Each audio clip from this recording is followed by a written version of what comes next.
السلام علیکم ورحمۃ اللہ وبرکاتہ۔ خوش آمدید ہمارے یوٹیوب چینل اسلامک سفرنامہ میں، جہاں ہم آپ کو اللہ کے برگزیدہ انبیاء کی زندگیوں کے سفرنامے سناتے ہیں۔ آج ہم آپ کو حضرت ابراہیم علیہ السلام کی عظیم الشان اور سبق آموز کہانی سنائیں گے، جو توحید کی دعوت، قربانی اور اللہ کی محبت کی بے مثال داستان ہے۔ آئیے اپنے سفر کا آغاز کرتے ہیں اور ان کی زندگی کے اہم واقعات کا جائزہ لیتے ہیں۔ حضرت ابراہیم علیہ السلام کی پیدائش عراق کے شہر بابل میں ہوئی، جو اس وقت ایک عظیم تہذیب کا مرکز تھا۔ بابل کی قوم بت پرستی میں مبتلا تھی اور مختلف پتھر، لکڑی اور دھاتوں کے بنے بتوں کو اپنا معبود مانتی تھی۔ ان کے والد کا نام آزر تھا، جو بت بنانے اور بیچنے کا کام کرتے تھے۔ آزر نہ صرف خود بت پرستی کرتا تھا، بلکہ وہ اس باطل عقیدے کو فروغ دینے میں بھی مصروف رہتا تھا۔ حضرت ابراہیم علیہ السلام نے اپنی زندگی کے ابتدائی دنوں میں ہی اس بات کو سمجھ لیا تھا کہ یہ پتھر کے بنے بت کسی قسم کی طاقت یا خدائی صفات نہیں رکھتے۔ ان کے دل میں اللہ کی وحدانیت کا یقین اور سچائی کا نور موجود تھا۔ قرآن مجید میں حضرت ابراہیم علیہ السلام اور ان کے والد آزر کے تعلق اور ان کے درمیان ہونے والی گفتگو کا ذکر کیا گیا ہے۔ سورۃ انعام میں اللہ تعالیٰ فرماتے ہیں، اور یاد کرو جب ابراہیم نے اپنے والد آزر سے کہا، کیا تم بتوں کو معبود بناتے ہو؟ میں دیکھ رہا ہوں کہ تم اور تمہارے قوم کھلی گمراہی میں ہو۔ سورۃ انعام آیت نمبر 74۔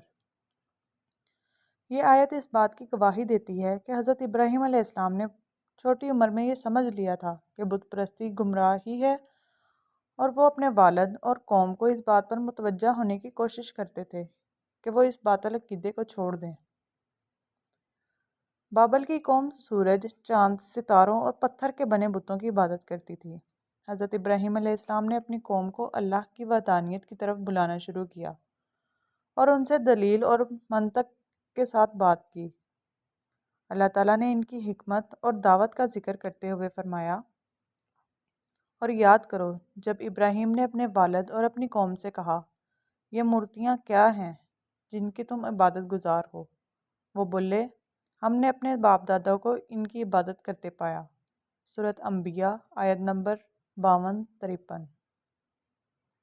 حضرت ابراہیم علیہ السلام نے ان سے سوال کیا کہ اگر یہ بت واقعی خدا ہیں تو ان کی طاقت اور اختیار کہاں ہے؟ آپ نے انہیں بتایا کہ ان کے باپ دادا بھی گمراہی میں تھے اور وہ خود بھی ان کے نقش قدم پر چل رہے ہیں۔ یہ مکالمہ ظاہر کرتا ہے کہ حضرت ابراہیم علیہ السلام اپنے والد اور قوم کی گمراہی کو دلائل کے ذریعے واضح کرنے کی کوشش کرتے تھے۔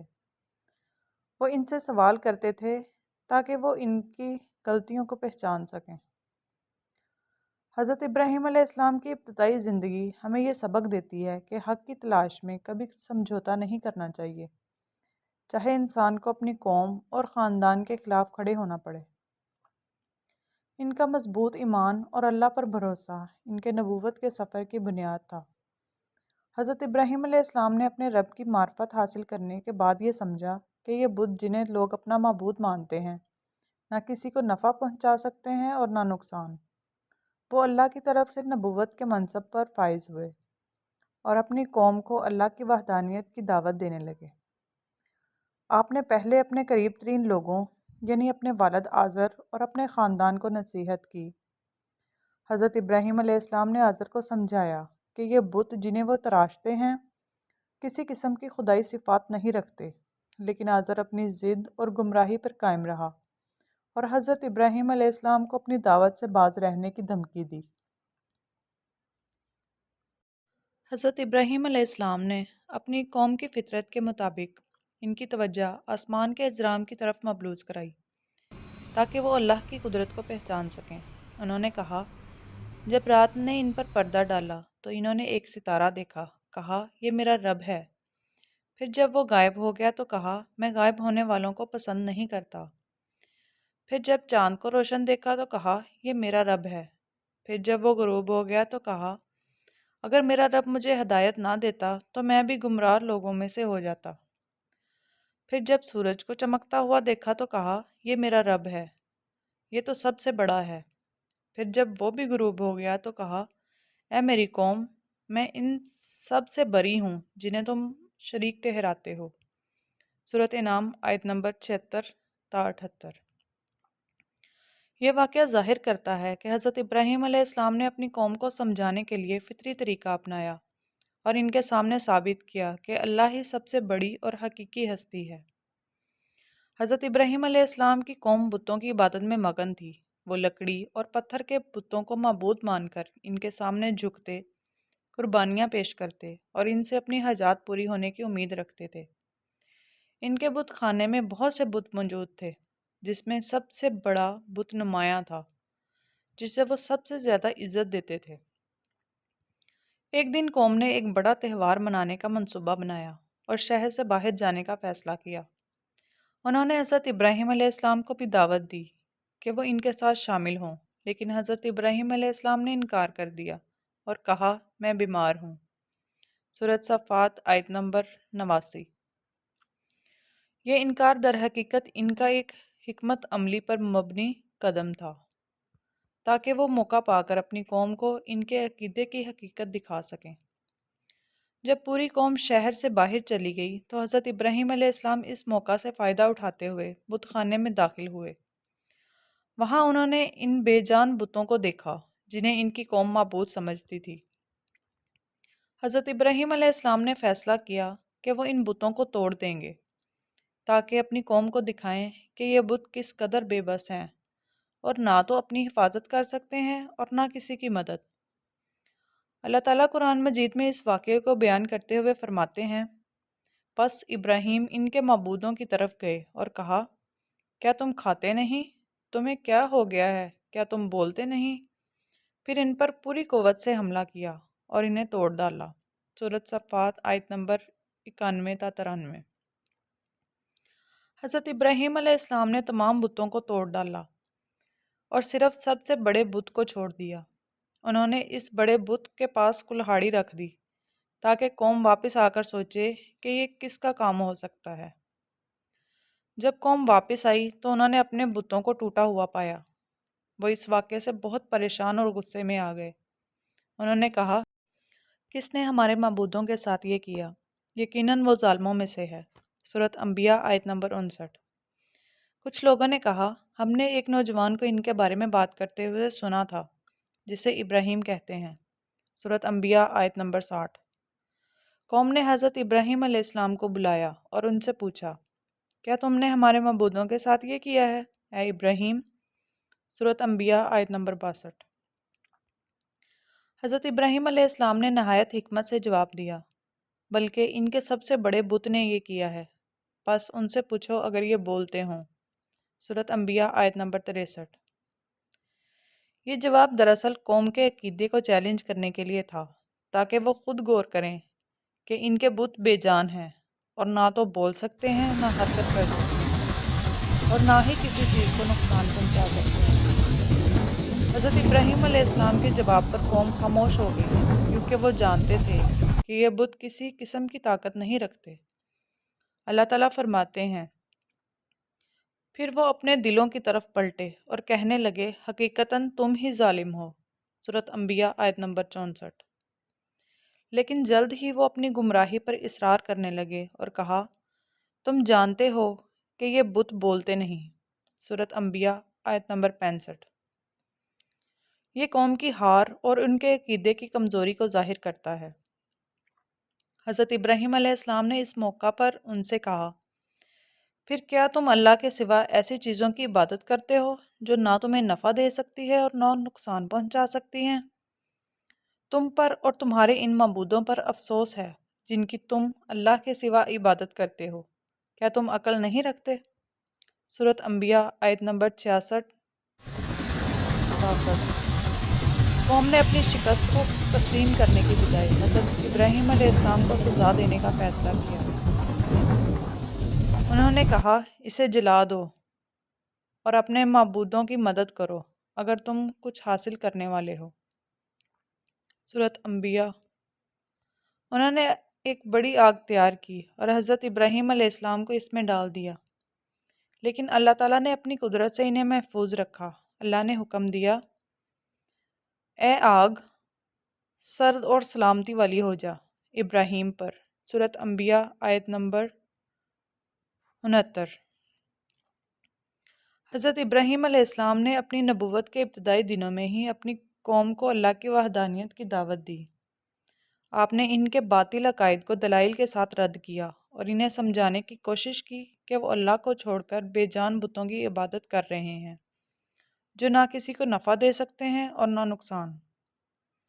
اللہ تعالیٰ نے ان کی اس دعوت کا ذکر کرتے ہوئے فرمایا، اور یاد کرو جب ابراہیم نے اپنی قوم سے کہا اللہ کی عبادت کرو اور اس سے ڈرو، اگر تم جانتے ہو تو یہی تمہارے لیے بہتر ہے۔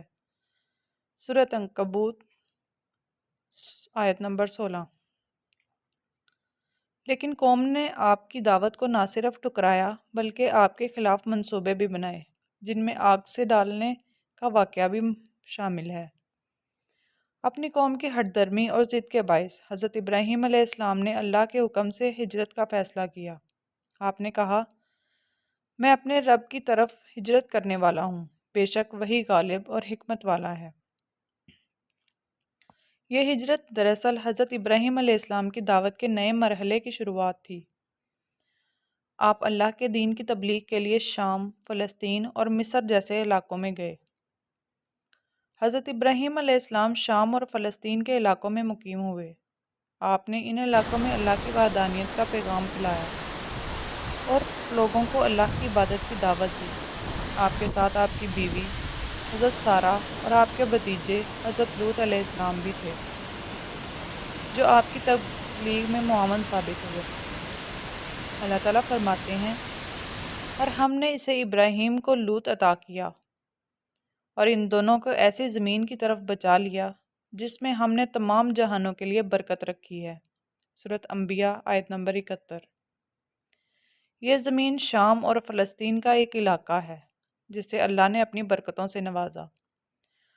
حضرت ابراہیم علیہ السلام نے یہاں اللہ کے دین کو مضبوط کیا اور اپنے خاندان کے ذریعے دعوت کے کام کو آگے بڑھایا۔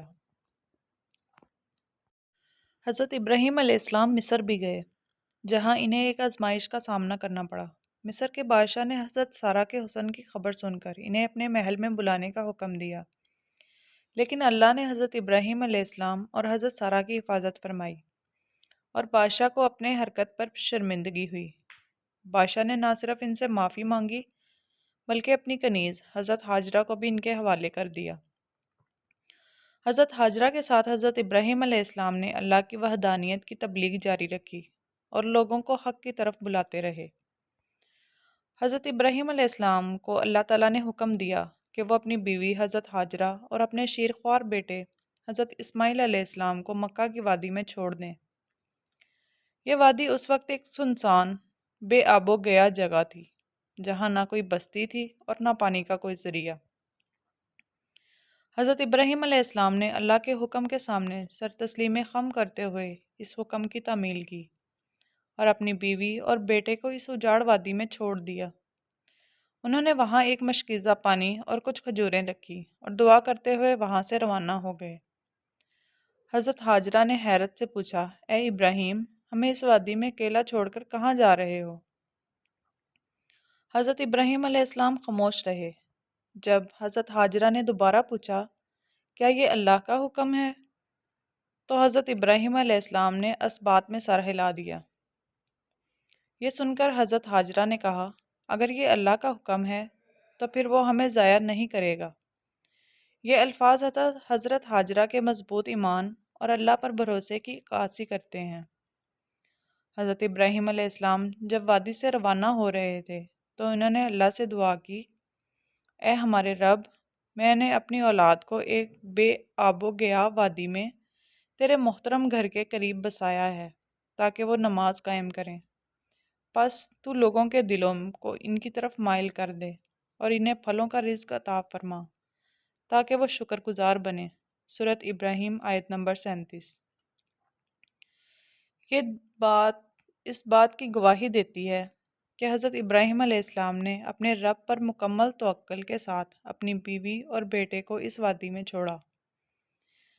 جب حضرت ہاجرہ کے پاس پانی موجود ختم ہو گیا اور ان کا بیٹا اسماعیل علیہ السلام پیاس سے بے تاب ہو گیا تو انہوں نے پانی کی تلاش میں جدوجہد شروع کی۔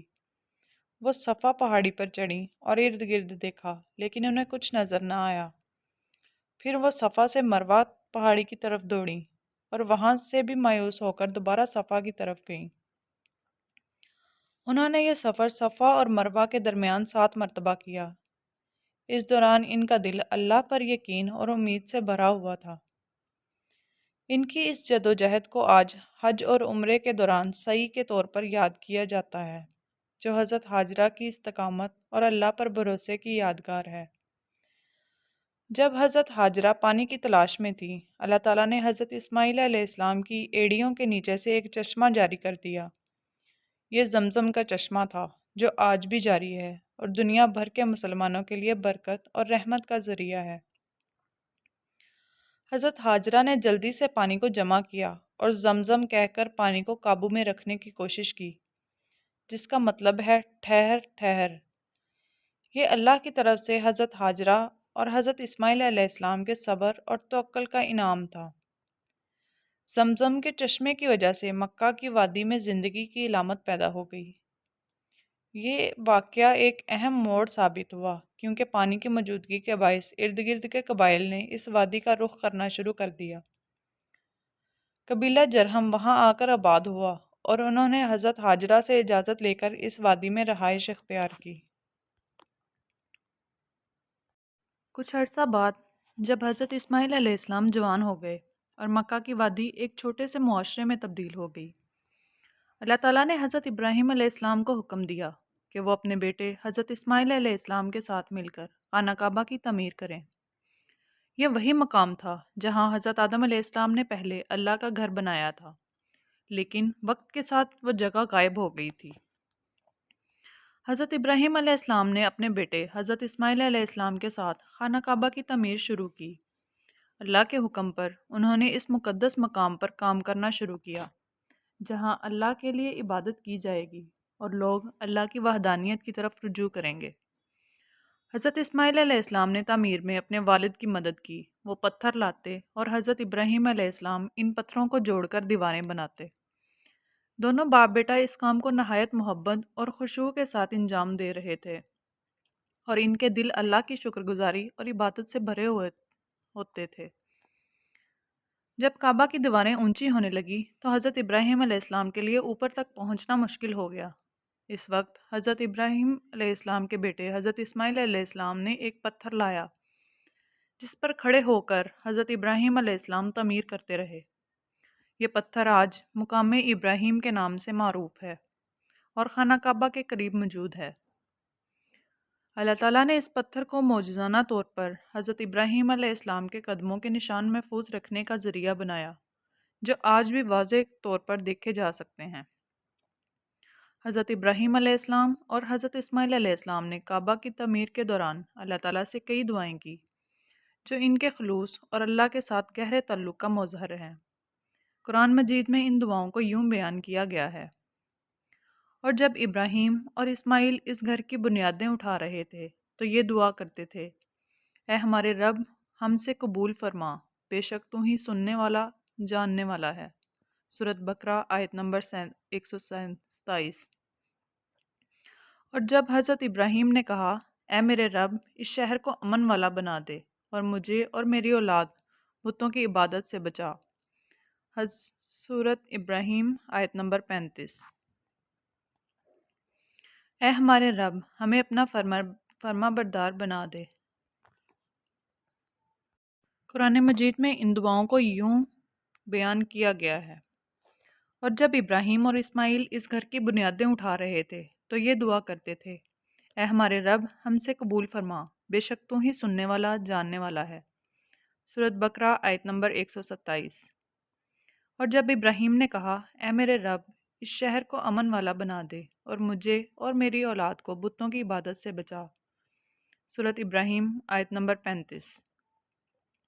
اے ہمارے رب، ہمیں اپنا فرمانبردار بنا دے اور ہماری اولاد میں سے اپنی فرمانبردار امت پیدا کر، اور ہمیں اپنی عبادت کے طریقے سکھا اور ہماری توبہ قبول فرما، بے شک تو بڑا توبہ قبول کرنے والا، نہایت رحم والا ہے۔ سورۃ بقرہ آیت نمبر 128۔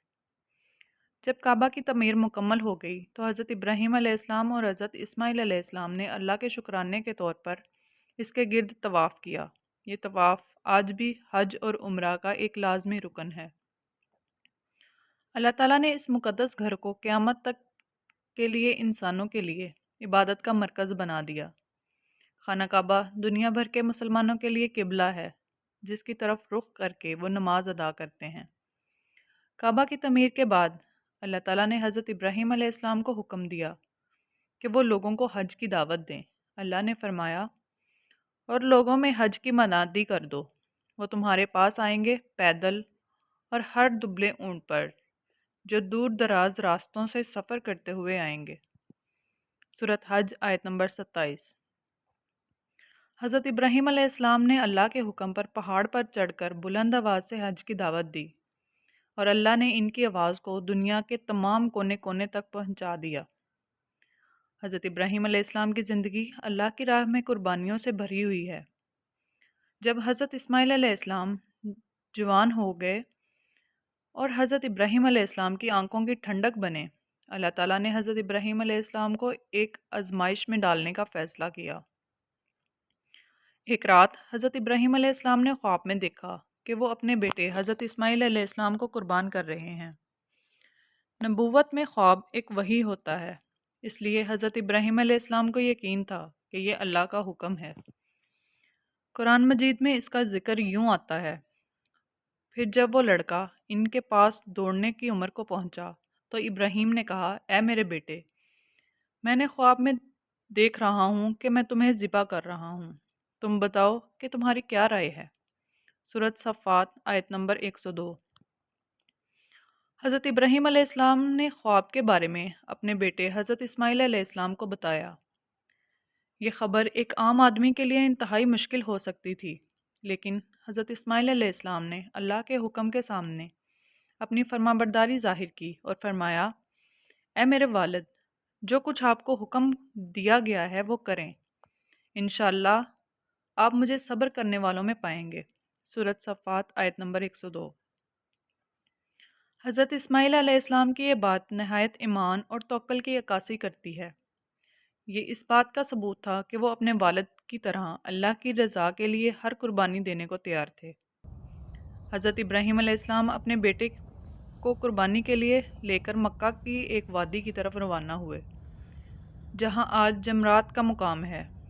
یہ لمحات حضرت ابراہیم علیہ السلام اور حضرت اسماعیل علیہ السلام دونوں کے لیے آزمائش کے تھے، لیکن ان کا ایمان اور اللہ پر توکل انہیں مضبوطی دے رہا تھا۔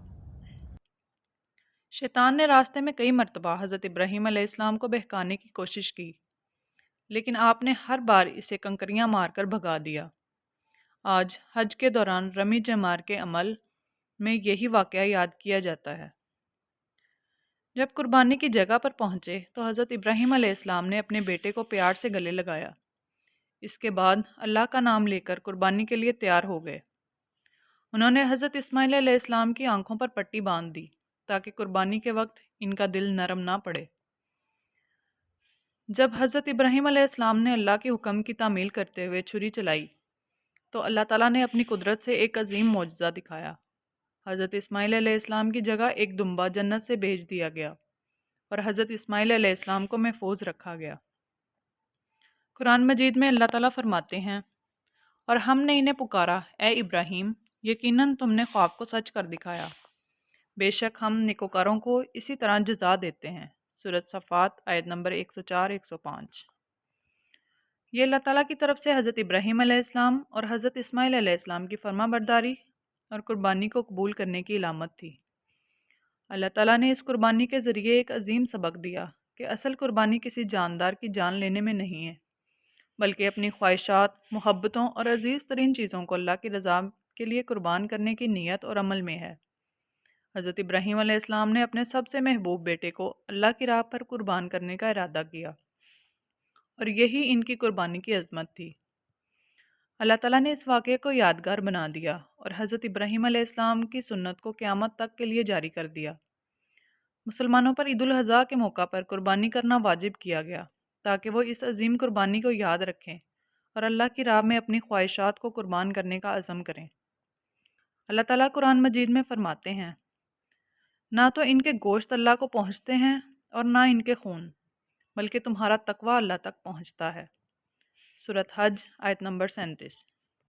حضرت ابراہیم علیہ السلام کو خلیل اللہ کا اعزاز دیے جانے کا واقعہ اللہ کے ساتھ ان کے گہرے تعلق، قربانیوں اور بے مثال اطاعت کی علامت ہے۔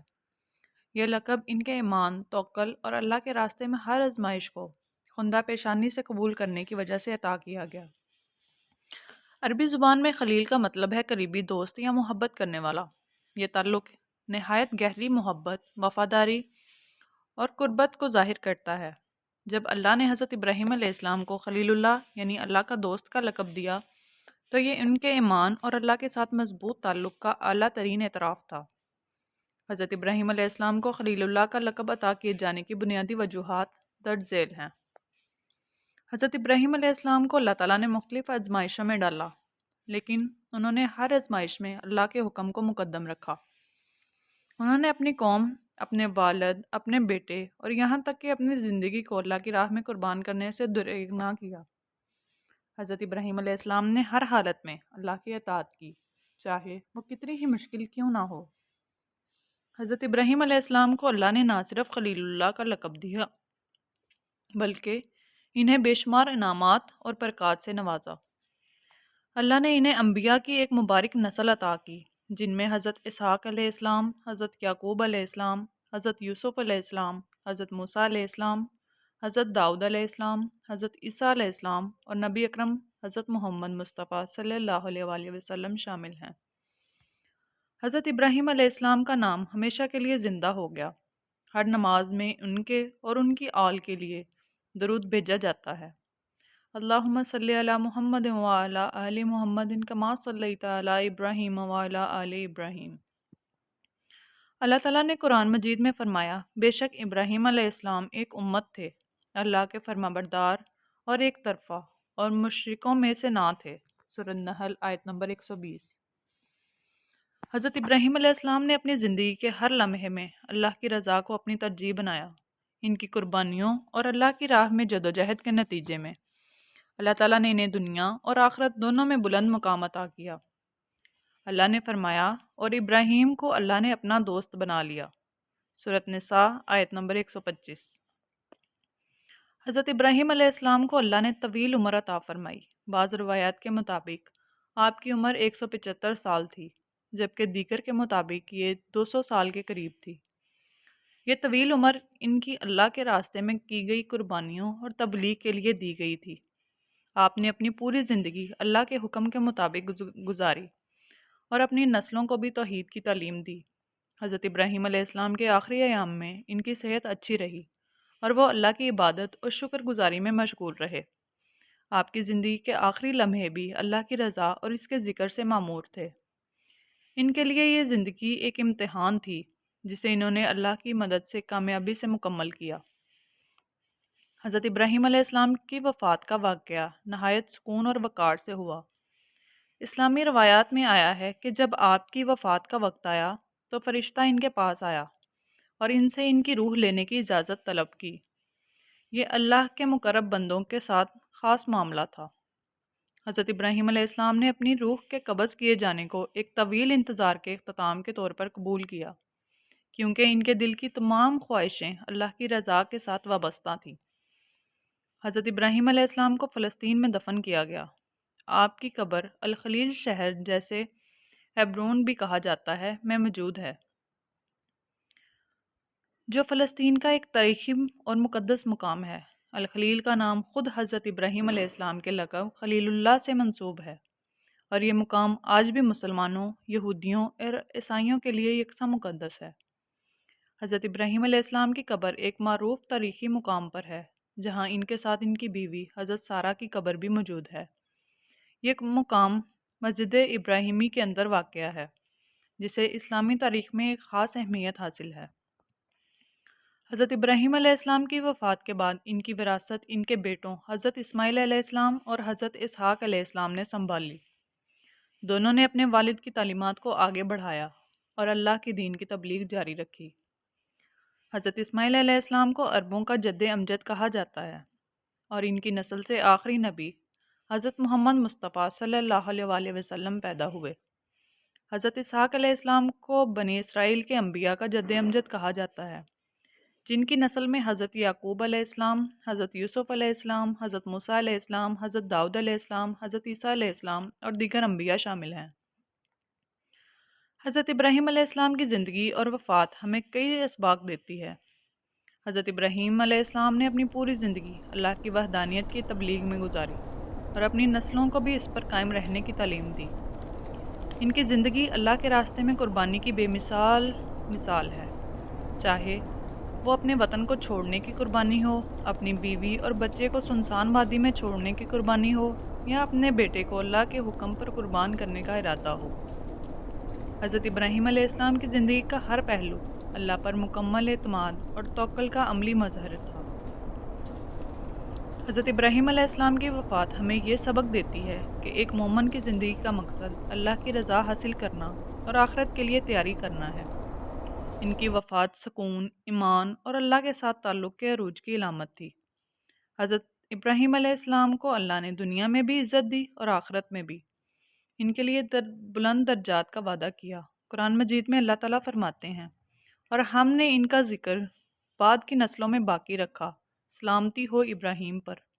سورۃ صفات آیت نمبر 108 109۔ حضرت ابراہیم علیہ السلام کا ذکر ہر نماز میں درود ابراہیمی کے ذریعے کیا جاتا ہے، اور وہ قیامت تک کے لیے تمام انسانوں کے لیے ایک مشعل راہ ہے۔ ان کی زندگی اور وفات ہمیں یاد دلاتی ہے کہ اگر انسان اللہ کی راہ میں ثابت قدمی سے چلتا ہے تو اللہ دنیا اور آخرت دونوں میں اسے بلند مقام عطا کرتا ہے۔ حضرت ابراہیم علیہ السلام کی زندگی ہمیں توحید، قربانی اور اللہ کی رضا کے لیے جدوجہد کا سبق دیتی ہے۔ آپ سے درخواست ہے کہ اس ویڈیو کو لائک کریں، چینل کو سبسکرائب کریں اور اپنی دعاؤں میں ہمیں یاد رکھیں۔ اگلی ویڈیو میں ہم ایک اور عظیم نبی کی کہانی کے ساتھ حاضر ہوں گے۔ اللہ حافظ۔